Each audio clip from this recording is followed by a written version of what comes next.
Hello, everyone. Welcome back to latest trends in education. I'm Dr. Lara, and today we're diving into a crucial topic for educators: differentiated instructions and assessments for diverse learners. In our increasingly diverse classrooms, it's essential to recognize that each student brings unique strengths, challenges, and learning styles. Differentiation isn't just a buzzword, it's a dynamic approach to teaching that ensures every student can succeed, no matter their starting point. We'll explore practical strategies for differentiating instruction, from tailoring content to varying processes and products, to meet the diverse needs of our students. Plus, we'll discuss how to assess learning in ways that are fair, comprehensive, and reflective of each student's growth and capabilities. Whether a seasoned educator or new to the field, understanding and implementing differentiation can transform your teaching practice and significantly impact student outcomes. So, grab your notebook, and let's start on this journey to make learning more inclusive and effective for all our students.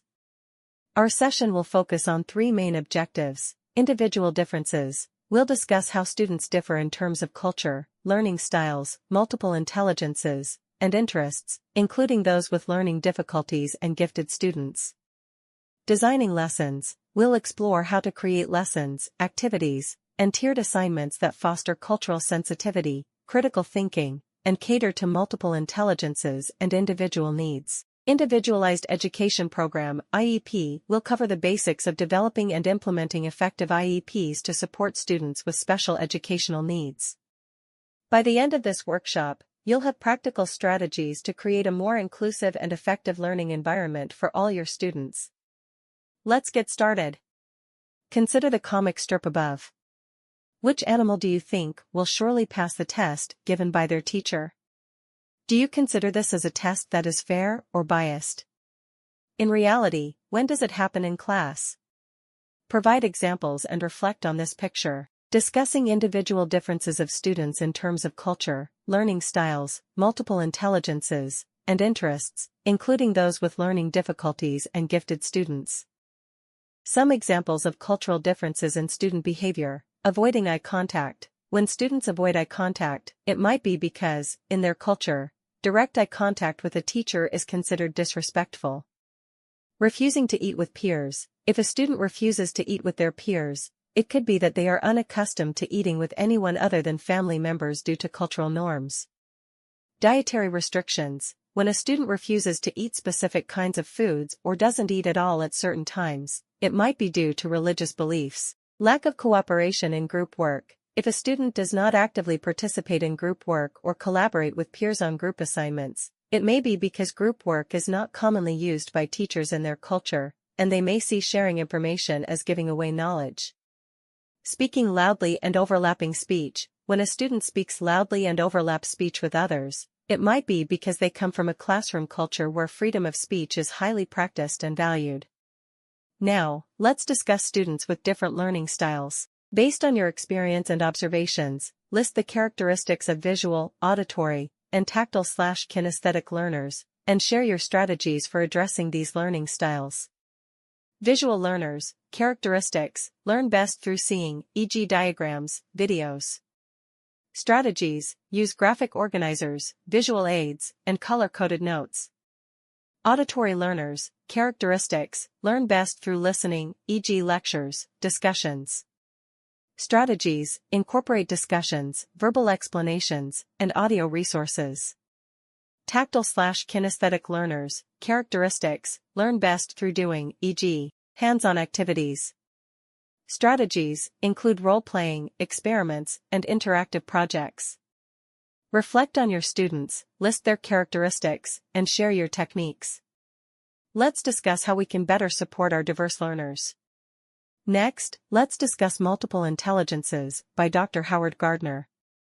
Based on your experience, enumerate at least 3 strategies, techniques, or activities that you've applied for students with specific multiple intelligences. Here are some examples: linguistic intelligence, strategies: encourage journal writing, storytelling, and debates. Activities: reading and analyzing texts, writing essays, and engaging in discussions. Logical mathematical intelligence, strategies: use puzzles, problem-solving activities, and experiments. activities, math games, logical reasoning exercises, and science experiments. Bodily-kinesthetic intelligence, strategies, incorporate movement into lessons, hands-on activities, and role-playing. Activities, sports, drama activities, and building models. Reflect on your own practices and share at least 3 strategies or activities you've used for each type of intelligence. Let's discuss how we can enhance our teaching methods to cater to these diverse intelligences. Gifted and talented versus students with learning disabilities. Gifted/talented students learns quickly and understands new concepts. Has high retention. Creates original ideas. Is independent. Has a strong sense of humor. Is highly motivated. Has advanced interests. Shows excellent critical thinking and problem-solving skills. Has superior leadership and interpersonal skills. Asks probing questions. Shows high social responsibility or moral reasoning. Possesses advanced vocabulary. Has great insight and the ability to draw inferences. Is an advanced reader in English or the native language. Students with learning disabilities, slow reading rate, difficulty grasping and retaining what is read. Frequent spelling errors, letter reversals, and large handwriting. Slow writing speed, issues with sentence structure and grammar. Problems with reasoning, abstract thoughts, and remembering arithmetic operations. Difficulty with math facts, confusion of numbers and symbols. Poor organization, time management, note-taking, and summarizing skills. Difficulty following directions, focusing, and completing tasks on time. According to Vicki Gibson, here are 5 steps to differentiate instruction and practice. Establish the environment, set up a supportive classroom atmosphere conducive to learning. Use data to inform practice, analyze student data to tailor instruction and practice to individual needs. Manage resources, organize materials and resources effectively to support differentiated learning. Create routines and procedures, establish consistent routines that support differentiated instruction. Provide high-quality teaching and practice, deliver instruction that meets diverse learning needs, using data to group students and adjust teaching methods accordingly. Planning tiered activities, identify main concepts or skills, determine what students should know, understand, or be able to do. Assess student readiness, interests, and profiles, use assessments to gauge readiness levels, individual interests, and learning profiles.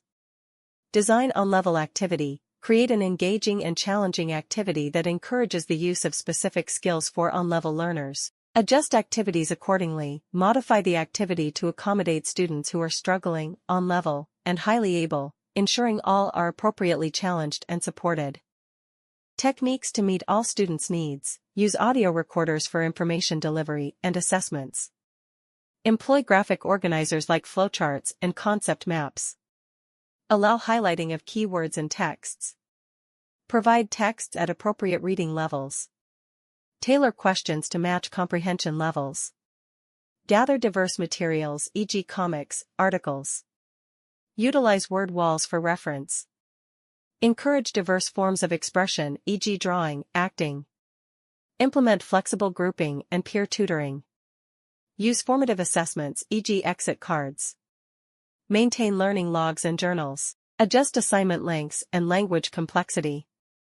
The Individualized Education Program (IEP) is a personalized educational plan developed for students with special education needs.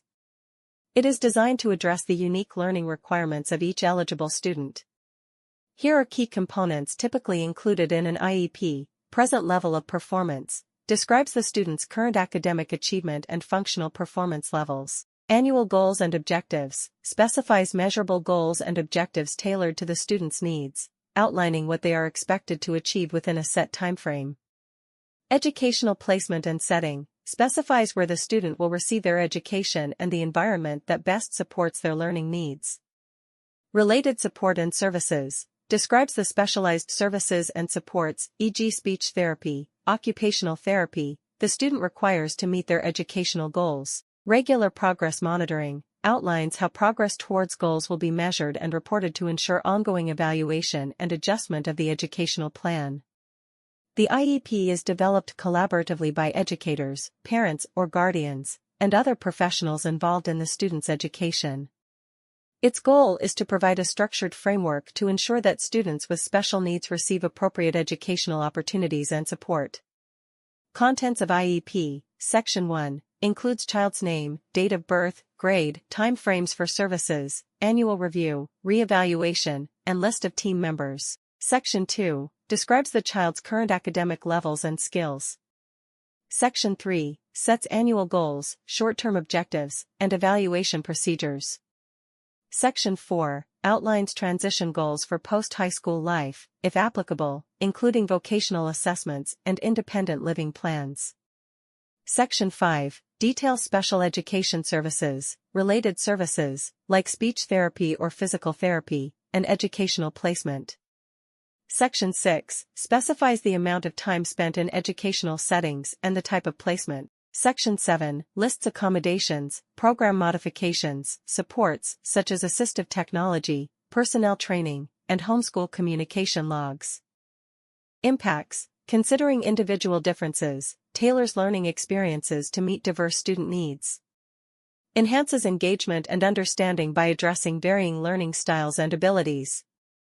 Usage of tiered assignments and differentiated instruction provides multiple levels of challenge to accommodate students at different readiness levels. Promotes deeper learning and mastery by allowing students to progress at their own pace. Fosters a positive learning environment where students feel supported and challenged appropriately. By considering individual differences and needs through differentiation, and by using tiered assignments and differentiated instruction, we can truly enhance learning outcomes for all students. If you found this information valuable and would like the full presentation in PDF format, please write PDF in the comments.